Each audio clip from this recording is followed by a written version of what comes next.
رسولullah صلی اللہ علیہ وسلم نے فرمایا کہ جمعے کا دن تمہارے دنوں میں سب سے افضل دن ہے، لہٰذا اس دن کثرت سے میرے اوپر درود و سلام بھیجا کرو، کیونکہ تمہارے درود و سلام مجھے پہنچائے جاتے ہیں۔ اللہ کے رسول صلی اللہ علیہ وسلم کی شخصیت ایک ایسی شخصیت ہے اور محبت کا جو جذبہ مسلمانوں کے اندر ہے یہ کوئی چھپا ہوا نہیں ہے، بلکہ شاید ہی کوئی اللہ کے رسول صلی اللہ علیہ وسلم جیسی شخصیت ہو جن سے کسی خاص قوم یا کسی خاص طبقے کا اتنا گہرا تعلق ہو اور اتنی گہری محبت ہو جتنا مسلمانوں کو ہے اللہ کے رسول صلی اللہ علیہ وسلم سے۔ تو آپ صلی اللہ علیہ وسلم سے محبت اور اس محبت کا جذبہ جو ہم رکھتے ہیں وہ ربیع الاول کے ساتھ محدود نہیں ہے، یعنی ایسا نہیں ہے کہ ہم اللہ کے نبی صلی اللہ علیہ وسلم سے محبت صرف ربیع الاول میں کرتے ہیں، بلکہ ہم پوری زندگی ہر مہینے ہر لمحے اللہ کے رسول صلی اللہ علیہ وسلم سے ایک تعلق رکھتے ہیں اور ان سے محبت اور عقیدت رکھتے ہیں۔ ربیع الاول میں چونکہ اس مہینے کا آپ صلی اللہ علیہ وسلم کی زندگی سے ایک خاص تعلق ہے تو رسول اللہ صلی اللہ علیہ وسلم کی سیرت، ان کی زندگی کا تذکرہ زیادہ کیا جاتا ہے، بس یہ فرق ہے۔ اور آپ صلی اللہ علیہ وسلم سے جو ہم محبت بھی کرتے ہیں وہ محض جذبات کی بنیاد پہ نہیں کرتے، وہ محبت صرف جذباتی محبت نہیں ہے بلکہ وہ محبت عقلی محبت ہے۔ عقلی بنیادوں پر لاجیکلی یہ چیز ہے کہ ہم اللہ کے نبی صلی اللہ علیہ وسلم سے محبت کرتے ہیں، عقل کا تقاضا ہے کہ ہم اللہ کے نبی صلی اللہ علیہ وسلم سے محبت کریں۔ کیونکہ آپ اگر دنیا والوں کو دیکھیں کہ ایک شخص دوسرے سے محبت کیوں کرتا ہے، اس کی کیا وجوہات ہیں، کیا اسباب ہیں، تو بنیادی طور پر 3 ریزنز ہمیں نظر آئیں گی۔ 3 وجوہات ایسی ہیں جن کی بنیاد پر اس دنیا میں کسی دنیا کے دوسرے ہی شخص سے محبت کی جاتی ہے۔ وہ 3 ریزنز کیا ہیں، 3 وجوہات کیا ہیں؟ سب سے پہلی وجہ ہے کہ جس سے محبت کی جا رہی ہے اس سے ہم نے محبت اس کے احسان کی بنیاد پہ کیا، کہ کسی شخص نے کسی دوسرے پر احسان کیا ہوا ہے تو جس پر احسان کیا گیا اسے ایک عقیدت ہو گئی، ایک محبت اس شخص سے جس نے اس کے اوپر احسان کیا ہے۔ دوسری وجہ کیا ہوتی ہے کہ ہم کسی کے اخلاق سے اور اس کے کردار سے متاثر ہو کر اس سے محبت کرنے لگتے ہیں، اس کے کیریکٹر سے متاثر ہو کر ہم محبت کرنے لگتے ہیں۔ 15 سالوں تک مسلمانوں پر مستقل ظلم و زیادتی ہوتی رہی، مسلمان رکے رہے، مسلمانوں نے کبھی ہاتھ نہیں اٹھایا اور کبھی بھی جواب نہیں دیا فزیکلی۔ اللہ رب العالمین کی جانب سے کیونکہ حکم تھا کہ اپنے ہاتھوں کو روکے رکھو، ابھی لڑنے کی اجازت نہیں ہے، لیکن جب پانی سر کے اوپر چڑھ گیا اور معاملہ حد سے آگے بڑھ گیا تو اب کیا ہوا کہ اللہ رب العالمین نے یہ اجازت دی کہ جو مومنین ہیں جن پر ظلم کیا جا رہا ہے، جو مظلوم ہیں، انہیں یہ حق ہے کہ اب اپنے رائٹس کے لیے یہ لڑیں، ان کو آزادی نہیں دی جا رہی ہے، لہٰذا اب وہ مقابلہ کریں۔ تو باوجود اس کے کہ مسلمانوں کے پاس بہت ہی کم تعداد تھی اور اسباب بھی کم تھے اور مشرکین کے پاس بہت زیادہ تعداد تھی، اسباب بھی زیادہ تھے، لیکن اللہ رب العالمین نے اپنے فضل و کرم سے اور مسلمانوں کے ایمان اور اعمال صالحہ کی بنیاد پر مسلمانوں کو مشرکین پر غلبہ عطا کیا۔ بہرحال اب آیت نمبر 45، یا ایھا الذین آمنوا اذا لقیتم فئۃ فاثبتوا واذکروا اللہ کثیرا لعلکم تفلحون۔ یا تقریباً 6 اصول اللہ تعالیٰ نے بیان کیے، وہ 6 اصول جن کو اگر بندہ اختیار کرے، مسلمان اختیار کریں تو پھر اللہ کی مدد ہر وقت ان کے ساتھ رہے گی، خصوصاً میدان جنگ میں بھی اللہ کی مدد اس وقت آئے گی جب مسلمان ان 6 اصولوں کو اختیار کر کے رہے۔ خلاصہ کیا ہے، کون کون سے 6 اصول؟ نمبر 1، میدان جنگ میں ثابت قدمی اختیار کرنا، یعنی اولاً تو جنگ سے حتی الامکان پرہیز کرنا ہے، لیکن معاملہ اب حد سے آگے بڑھ جائے اور دشمن جو ہے جنگ کرنے پر تلا ہو تو پھر اب ظاہر اب ان سے جنگ میں مقابلہ کیا جائے گا، تو اب جب جنگ شروع ہو گئی تو اب پیٹ پھیر کر نہیں بھاگنا ہے بلکہ ثابت قدم رہنا ہے اور مقابلہ کرنا ہے۔ نمبر 2، جنگ کے دوران بھی کثرت سے اللہ کا ذکر کرنا ہے، اللہ کو بھولنا نہیں ہے۔ ہم کس طرح کا عذر پیش کرتے ہیں، ہمارے پاس تو ذرا سا کوئی کام آ جائے، تجارت ہے، جاب ہے یا دیگر گھر کے کام ہے، ہم کہتے ہیں بھئی ٹائم نہیں ملتا اللہ کو یاد کرنے کا، لیکن کرنے والے، اللہ کو یاد کرنے والے ہر وقت اللہ کو یاد کرتے ہیں۔ صحابہ کرام میدان جنگ میں بھی لڑتے ہوئے بھی، دشمنوں کا مقابلہ کرتے ہوئے بھی اللہ کو یاد کرتے، اور یہ حکم ہے اللہ رب العالمین کی طرف سے کہ اللہ کو کثرت سے یاد کرو۔ نمبر 3،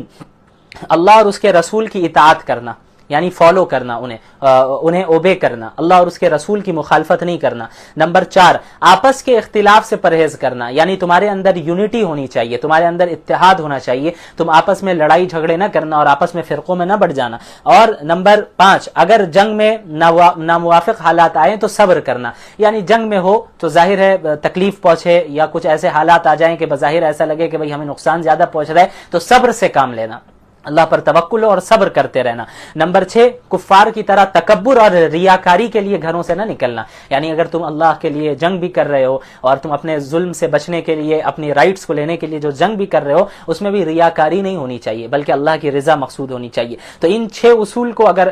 مسلمان اختیار کریں تو اللہ کی مدد اور نصرت ان کے ساتھ رہے گی۔ اور یہ آیت بہت امپورٹنٹ ہے کہ وَأَطِيعُوا اللَّهَ وَرَسُولَهُ وَلَا تَنَازَعُوا فَتَفْشَلُوا وَتَذْهَبَ رِيحُكُمْ فَاصْبِرُوا إِنَّ اللَّهَ مَعَ الصَّابِرِينَ، کہ اے مسلمانوں اللہ اور اس کے رسول کی اطاعت کرو، وَلَا تَنَازَعُوا، اور آپس میں جھگڑا نہ کرنا، آپس میں لڑائیاں نہ کرنا، آپس میں اختلافات نہ کرو، انتشار نہ پیدا کرو، آپس میں فرقے نہ بنا دو۔ فَتَذْهَبَ رِيحُكُمْ فَتَفْشَلُوا وَتَذْهَبَ رِيحُكُمْ، اگر تم آپس میں تمہارے اندر یونٹی نہیں ہوگی تو یہ ہوگا کہ تم بزدل ہو جاؤ گے اور تمہاری ہوائیں اکھڑ جائیں گی، تم پھر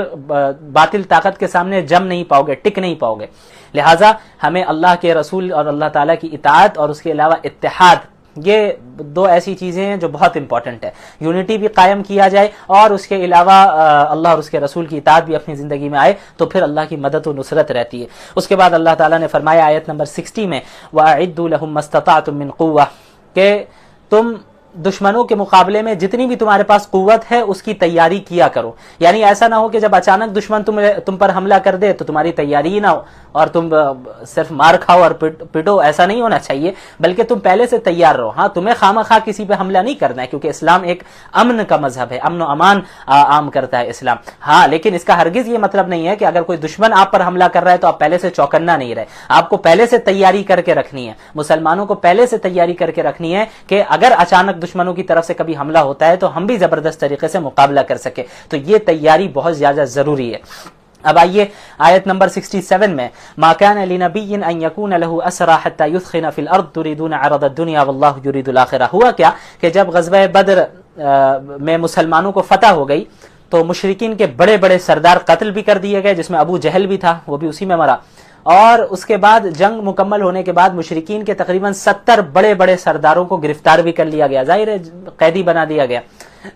جب وہ ہار گئے۔ تو اب اللہ کے رسول صلی اللہ علیہ وسلم نے صحابہ سے مشورہ کیا کہ یہ جو 70 افراد ہیں مشرکین کے، جو بڑے بڑے سردار ہیں، قیدی بن کے آئے ہیں، ان کے ساتھ کیا معاملہ کیا جائے۔ تو حضرت ابو بکر رضی اللہ تعالی عنہ اور بعض دیگر صحابہ نے یہ رائے دی کہ فدیہ لے کے انہیں چھوڑ دیا جائے، فدیہ لے کے انہیں چھوڑ دیا جائے۔ اس کے برخلاف حضرت عمر رضی اللہ عنہ اور حضرت سعد بن معاذ رضی اللہ تعالی عنہ کی رائے کیا تھی؟ ان کی رائے یہ تھی کہ انہیں چھوڑا نہیں جائے، انہیں قتل کیا جائے، کیونکہ 15 سال سے زائد ہو گئے، 15 سال سے مسلمانوں پر ظلم و زیادتی کرتے آئے ہیں، کتنے مسلمانوں کو انہوں نے قتل کیا، کتنا نقصان پہنچایا، تو ایسے لوگوں کی سزا ظاہر ہے یہی ہونی چاہیے کہ ان کو بھی سزائے موت دی جائے، قتل کریں۔ تو لیکن چونکہ اللہ کے رسول صلی اللہ علیہ وسلم رحمت للعالمین ہیں، اس کی وجہ سے آپ صلی اللہ علیہ وسلم نے حضرت ابو بکر اور دیگر صحابہ کرام رضی اللہ عنہم اجمعین کی رائے کو اختیار کیا کہ بھئی قتل نہ کیا جائے، ان سے فدیہ لے کے انہیں چھوڑ دیا جائے۔ تو مسلمانوں نے فدیہ لے کر انہیں چھوڑ دیا، لیکن اللہ رب العالمین نے اس پر عتاب نازل کیا، اور آپ اللہ تعالیٰ نے حضرت عمر رضی اللہ عنہ، حضرت سعد بن معاذ رضی اللہ عنہ کی رائے کی تائید کی اور فرمایا کہ تم نے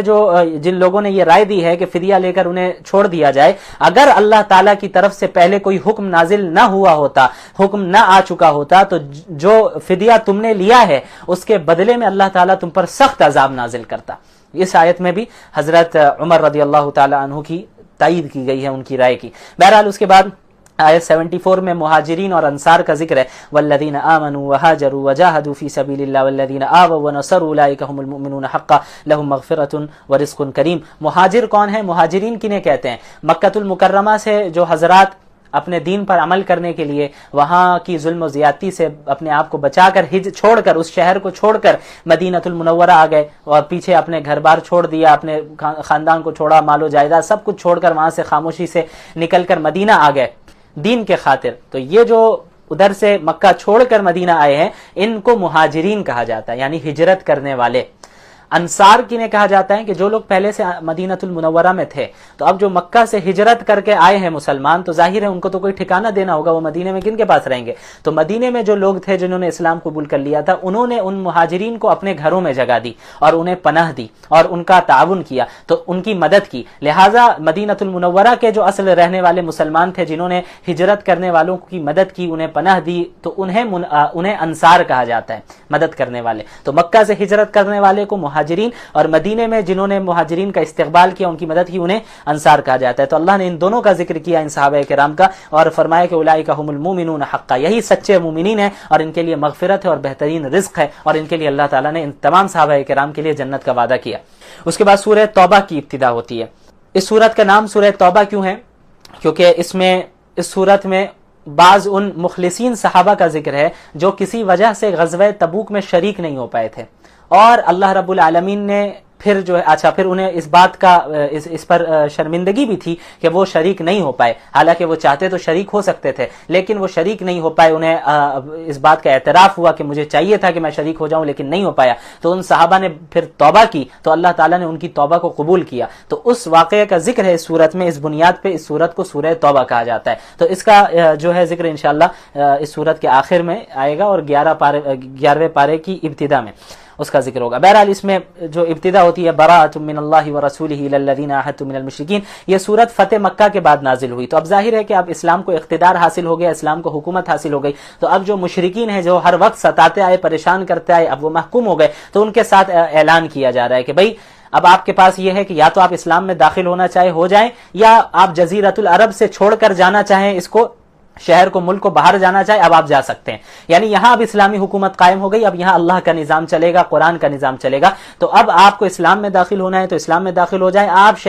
ملک کو چھوڑ کر جانا چاہتے ہیں تو چھوڑ کر چلے جائیں۔ 4 مہینے تک کی مہلت آپ کو مل رہی ہے، اس کے اندر آپ اپنا فیصلہ کر لیجئے، خود آپ کا اختیار ہے۔ اس کے علاوہ وہ مشرکین جن سے کوئی ایگریمنٹ اور معاہدہ کیا ہوا تھا پہلے سے ایک مدت تک، تو اب وہ اس مدت کو پورا کرنے کا حکم ہے، جن کے ساتھ معاہدہ ہوا ہے اور ایگریمنٹ کا معاملہ ہے کہ بھئی امن و امان قائم رکھیں گے اور آپس میں جنگ نہیں کریں گے، تو انہیں بھی جو ہے اس مدت کی مہلت دی گئی، اس مدت تک۔ اس کے بعد انہیں بھی یہی ہے کہ بھئی آپ کو اسلام میں داخل ہونا ہے ہو جائیں، ملک چھوڑ کر جانا ہے چلے جائیں، یہاں اب حکومت تو اسلامی نظام کے مطابق ہی ہوگی۔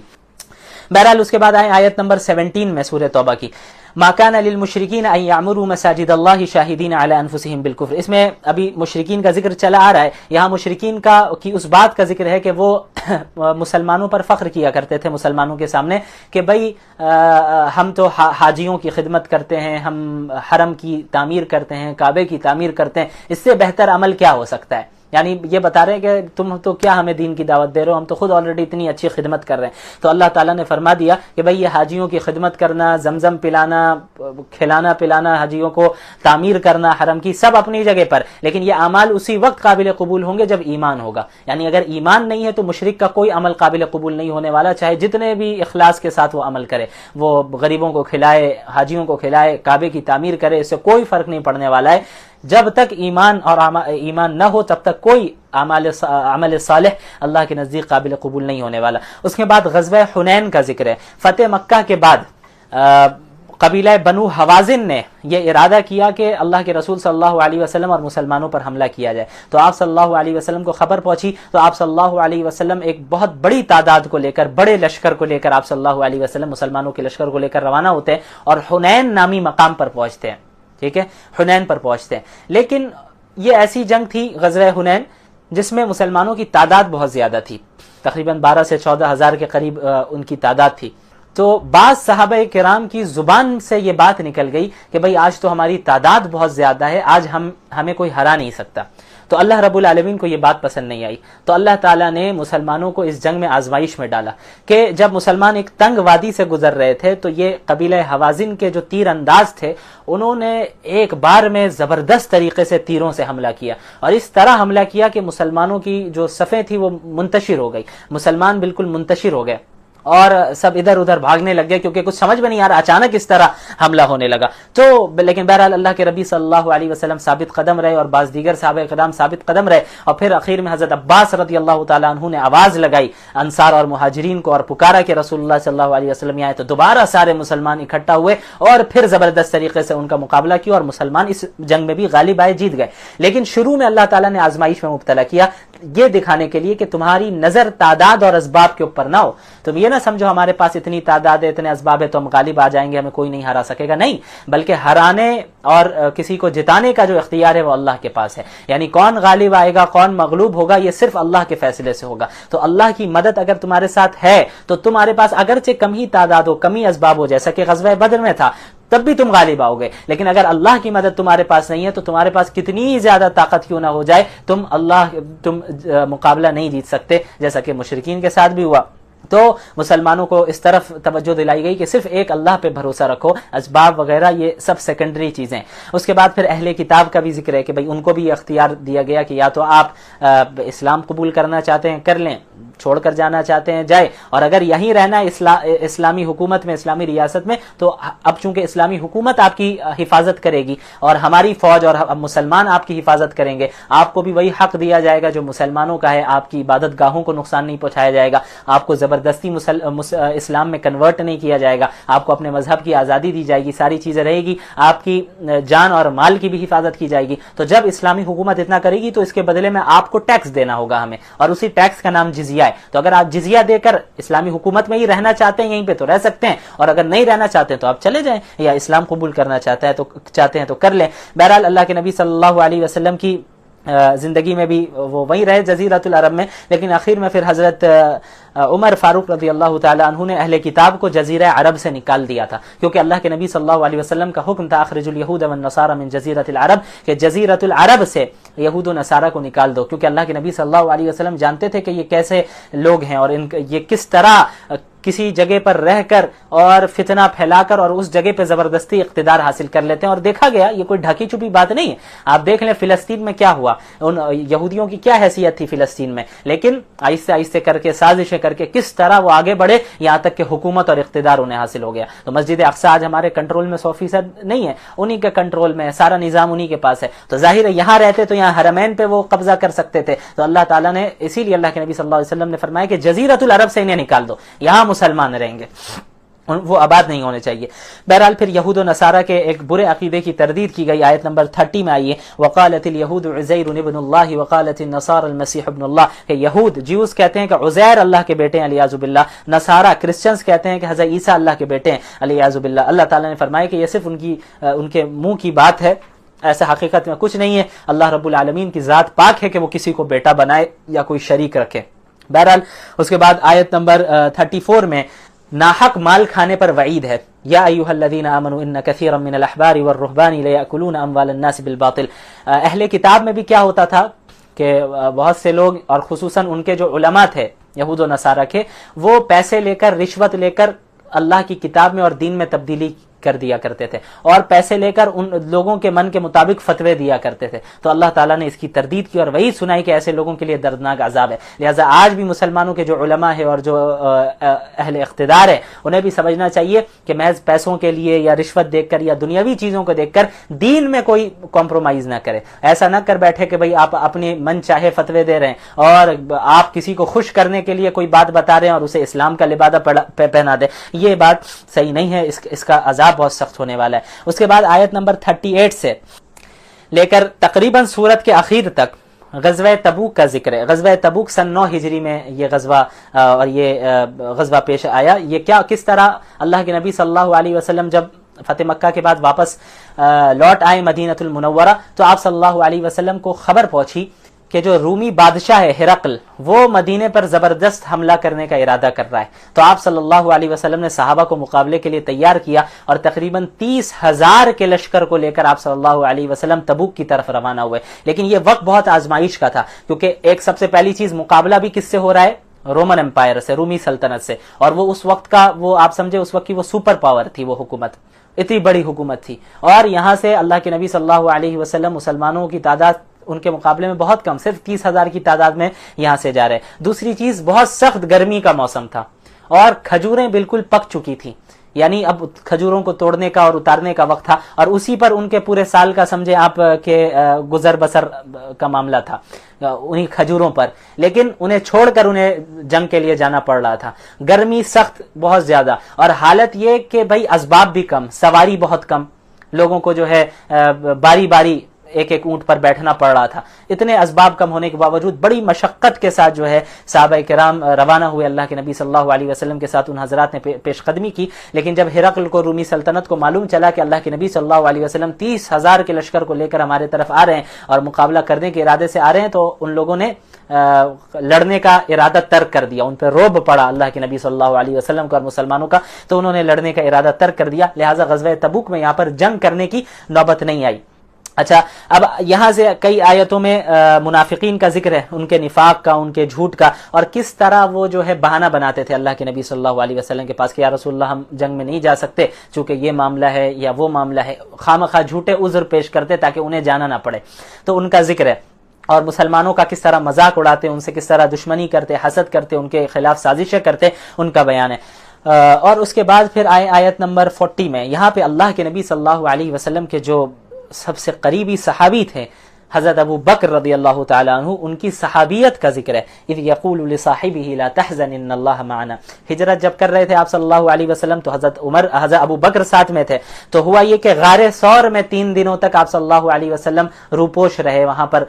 مشرکین سے چھپے رہے، کیونکہ مشرکین پیچھا کر رہے تھے، ہجرت کرنے نہیں دینا چاہ رہے تھے، یہاں تک کہ مشرکین کے لوگ جو تلاش کر رہے تھے اس غار سے، اس کیو کے بہت قریب پہنچ گئے، تو حضرت ابو بکر نے دیکھا کہ بھائی وہ تلاش کرنے والا تو بہت قریب آ چکا ہے، تو حضرت ابو بکر رضی اللہ عنہ کے اوپر گھبراہٹ کے آثار ظاہر ہونے لگے، تو آپ صلی اللہ علیہ وسلم نے فرمایا لا تحزن اذ یقول لصاحبہ، جب اللہ کے رسول نے اپنے صاحب سے کہا، اپنے صحابی سے کہا کہ لا تحزن، کہ آپ گھبرائیے نہیں، آپ ڈرے نہیں، ان اللہ معنا، اللہ رب العالمین یقیناً ہمارے ساتھ ہے۔ تو اس آیت سے ہی اللہ کے نبی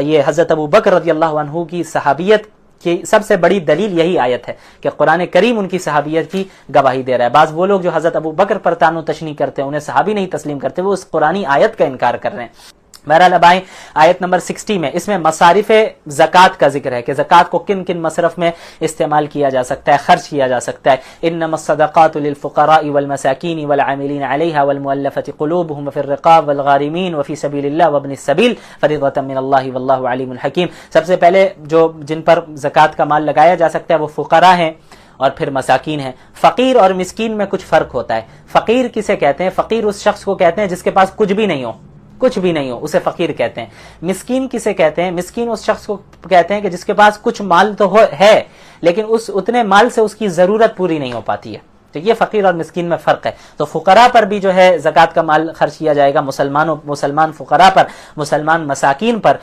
بھی جو ہے مال زکوٰۃ کا خرچ کیا جا سکتا ہے۔ اس کے علاوہ عاملین، جن کو حکومت نے متعین کیا ہو، یعنی جب اسلامی حکومت ہوگی تو پھر اصل تو یہ ہے کہ زکوٰۃ اسلامی حکومت کے پاس آئے۔ اب ہمارے یہاں اسلامی حکومت چونکہ قائم نہیں ہے اس لیے سب انڈیویجولی زکوٰۃ دے دیتے ہیں، بھائی کسی غریب کو دے دیا، کسی نے کسی غریب کو، لیکن زکوٰۃ کا جو اصل سسٹم ہے، نظام ہے اسلام میں، وہ یہ ہے کہ اسلامی حکومت کو زکوٰۃ دی جائے گی، اسلامی حکومت پورے ملک سے زکوٰۃ کلیکٹ کرے گی، اور پھر اسلامی حکومت کی ذمہ داری ہے کہ ضرورت کے جگہ پر غریبوں پر، مساکین پر اس مال کو صرف کرے گی۔ تو جب اسلامی حکومت قائم ہوگی تو ظاہر ہے کہ جب اسلامی حکومت زکوٰۃ کو کلیکٹ کرے گی تو افراد کو بھیجے گی، لوگوں کو بھیجے گی، وہ جا کر کلیکٹ کریں گے، تو وہ جو ہیں جو لوگ زکوٰۃ کلیکٹ کرنے والے ہوں گے اسلامی حکومت میں، تو زکوٰۃ کے ہی مال سے ان کی تنخواہ بھی، ان کی سیلری بھی دی جا سکتی ہے۔ اس کے بعد مؤلفۃ القلوب کو بھی زکوٰۃ دینے کی اجازت دی گئی تھی۔ مؤلفۃ القلوب کا کیا مطلب ہے؟ ان سے مراد وہ نیو مسلمز ہیں جو ضرورت مند بھی ہوں اور پھر اسلام میں ابھی داخل ہوئے ہوں اور اسلام میں برقرار رکھنے کے لیے اور دل جوئی کے لیے انہیں جو ہے زکوٰۃ دینا جائز ہے، لیکن یہ اس وقت کا حکم ہے جب اسلام نیا ابھر رہا تھا، اور پھر حضرت عمر رضی اللہ تعالیٰ عنہ نے پھر کہہ دیا کہ اب مؤلفۃ القلوب کو دینے کی ضرورت نہیں ہے کیونکہ اب اللہ نے اسلام کو عزت دے دی ہے۔ تو اس وقت ضرورت تھی ایسے لوگوں کو جو نئے اسلام میں داخل ہوئے تھے، ان کا ایمان تو ابھی چونکہ راسخ اتنا ہوا نہیں تھا کہ وہ ہر چیز کو 100% قربان کر لیں، تو انہیں اسلام میں برقرار رکھنے کے لیے، ان کی دل جوئی کے لیے، کیونکہ بہت سی تکلیفوں کا بھی سامنا کرنا پڑے گا، تو ظاہر ہے ان کو بھی دینے کی اجازت دی گئی تھی، زکوٰۃ دینے کی اجازت۔ وفر رقاب، اور غلام کو آزاد کرنے کے لیے، یعنی اگر کوئی غلام اس کا مالک کہہ دے کہ تم اتنے پیسے لا کر دے دو مجھے، اتنے پیسے لاؤ تو ہم تمہیں آزاد کر دیں گے، تو ایسے غلام کو بھی زکات دینے کی اجازت ہے کہ تاکہ وہ اپنے آپ کو آزاد کروا دے۔ اب تو سلیوری کا مسئلہ ختم ہو گیا۔ یہ بھی اس بات کی دلیل ہے کہ اسلام نے سلیوری کے دروازے کو کس طرح بند کرنے کی کوشش، بھرپور کوشش کی۔ بہت سے مختلف طریقے اسلام نے اختیار کی اللہ تعالیٰ نے کہ آہستہ آہستہ یہ سلیوری کا معاملہ، غلامی کا معاملہ ختم ہو جائے۔ تو سارا جو اعتراضات سارے کیے جاتے ہیں غلامی کو لے کے وہ اسلامی پر کیے جاتے ہیں۔ ایسا محسوس ہوتا ہے جیسے اسلام نے ہی شروع کیا ہو۔ اسلام نے تو شروع نہیں کیا، بلکہ اسلام نے سلیوری کو ختم کرنے میں ایک بہت بڑا رول اختیار کیا، جن میں سے یہ آیت بھی ایک بہت بڑی دلیل ہے کہ اللہ نے زکوٰۃ کے مال کو بھی غلاموں کو آزاد کرنے میں لگانے کا، یعنی اس کی اجازت دے دی کہ آپ غلاموں کو دے سکتے ہیں۔ زکوٰۃ کی رقم ایسی ہوتی ہے کہ جس میں بہت سی شرائط ہیں، ان شرائط کو مد نظر رکھتے ہوئے، ان کا لحاظ رکھتے ہوئے ہی آپ زکوٰۃ ادا کر سکتے ہیں۔ ایسے موقع پر اللہ تعالیٰ نے پھر رقاب بھی کہا کہ آپ غلام کو آزاد کروانے میں بھی زکوٰۃ دے سکتے ہیں۔ تو یہ کتنی اہم بات ہے کہ اللہ تعالیٰ خود چاہ رہے ہیں، اسلام خود چاہ رہا تھا کہ جو ہے یہ سلیوری کا معاملہ ختم ہو اور جو لوگوں کو غلام بنایا جاتا ہے وہ معاملہ ختم ہو۔ ظاہر ہے ایک بار میں تو اس پر پابندی نہیں لگ سکتی تھی، کیونکہ بہت سی وجوہات تھیں۔ اب جو مشرکین تھے، اگر آپ پابندی لگا دیتے غلامی کو، چلو آج سے غلامی ختم، تو مسلمان اس پر عمل کرتے، لیکن مشرکین تو اس پر عمل نہیں کرتے، وہ تو مسلمانوں کو پکڑ کر غلام بناتے ہیں۔ تو اب غلام، اگر وہ مسلمانوں کے غلام کو انہوں نے، یعنی مسلمانوں کو پکڑ کے انہوں نے غلام بنا لیا ہے، تو اب مسلمان ان کے لوگوں کو غلام نہیں بنا سکتے، تو اب اپنے غلاموں کو، یعنی مسلمانوں کو، جو مسلمانوں کے غلام بنائے گئے ہیں، ان کو جو ہے اب مسلمان واپس کیسے لیں گے؟ کیونکہ جنگوں میں کیا ہوتا تھا کہ غلاموں کا تبادلہ بھی ہوتا تھا، قیدیوں کا تبادلہ بھی ہوتا تھا، کہ مثلا آپ نے ہماری قیدیوں کو پکڑ لیا ہے، آپ کے پاس ہمارے قیدی ہیں، تو آپ انہیں چھوڑ دیجئے، ہم آپ کے قیدیوں کو چھوڑ دیں گے۔ یہ معاملہ بھی ہوتا تھا اور آج بھی ہوتا ہے۔ تو جب اگر مسلمانوں پر یہ پابندی لگ جاتی کہ بھئی غلامی کا معاملہ ختم، اور آج سے جس کے پاس جتنے بھی سلیوز ہیں سب کو 100% ختم کر دو، اب آئندہ کبھی کسی کو سلیو نہیں بنانا ہے، تو پھر کیا ہوتا کہ مسلمانوں کے جو لوگ ہوتے ہیں ان کو تو مشرکین غلام بناتے رہتے، قیدی بناتے رہتے، تو پھر اب اپنے قیدیوں کو چھڑاتے کیسے؟ اس کے لیے ضروری تھا کہ ان کے لوگوں کو بھی قیدی بنایا جائے۔ اس وجہ سے 100% ایک بار میں جو ہے اس کی ممانعت نہیں آئی اور اس کو منع نہیں کر دیا گیا، یا سلیوری کو ختم کرنے کا حکم نازل نہیں ہوا، البتہ اس کی طرف اشارے کر دیے گئے اور بہت سے ایسے اعمال دیے گئے اور بہت سے ایسی چیزیں کرنے کا حکم دیا گیا، بہت سے گناہوں کا کفارہ یہ دیا گیا کہ بھئی آپ غلام آزاد کیجئے، اور غلام آزاد کرنے کی جو فضیلت ہے اور جو اجر و ثواب ملنا ہے اس کو بیان کیا گیا۔ تو کتنے لوگوں نے جو ہے بس اس اجر و ثواب کو حاصل کرنے کے لیے کتنے غلاموں کو آزاد کیا۔ بہرحال اس کے بعد غارمین کا ذکر ہے، یعنی جو مقروض ہو، جس کے اوپر بہت زیادہ قرض ہو، اس کو قرض سے نجات دینے کے لیے اس کو زکوٰۃ دی جا سکتی ہے۔